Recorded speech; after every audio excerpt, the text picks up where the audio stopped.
Yan guys, so nagpapakitang gilas. So, malaki na naman po yung katawan. Inalis ko po, pinangmanada ko po eh. Dami ng itlog nung naging kapartner niya eh. 5 lang naman ang napisa. Ang itlog po ay 14, 5 lang ang napisa.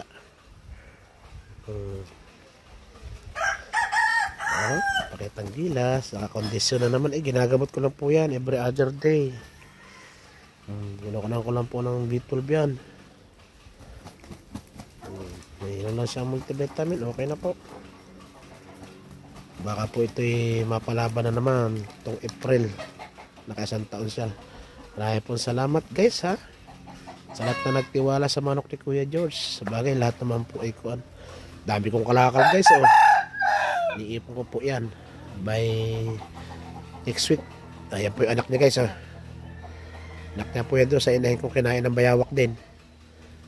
Yan, anak niya po yan. Eh, pag mga kuha siguro, sa tag-ulan, pwede na yan pagparesin. Ang laki po, ang ganda, ang tangkad ay, oh, anak niya po yan. Yan po yung unang palahi ko sa kanya. Nung unang nanalo siya. Nung nanalo, pinalahi ako na rin po kagad. Ayan, 2 po yan. Sa 6 na sisiw, 2 lang natira. Kinain po ng ratatouille ng daga. Oh, napari sa kanyang ama. Sige, ibabalik natin sa kuan mo.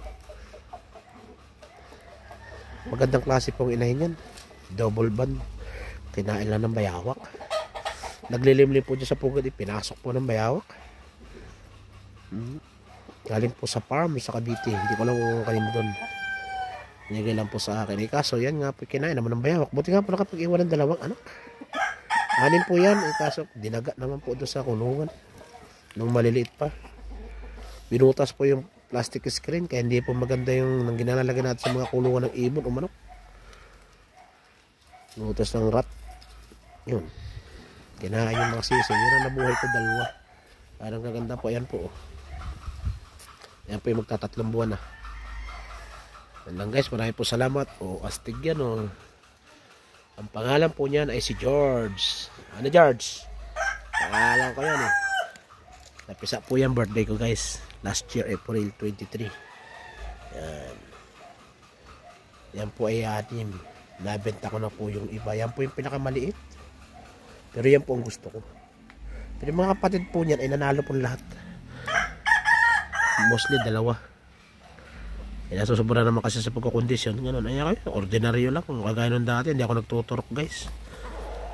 Sa kahig, himas, multivitamin. Yan lang pinainom ko. Texas Combat.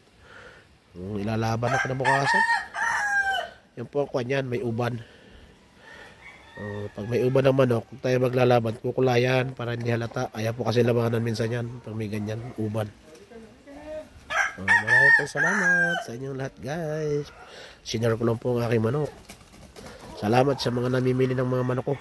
Walang sawang nagtitiwala. Okay, thank you po.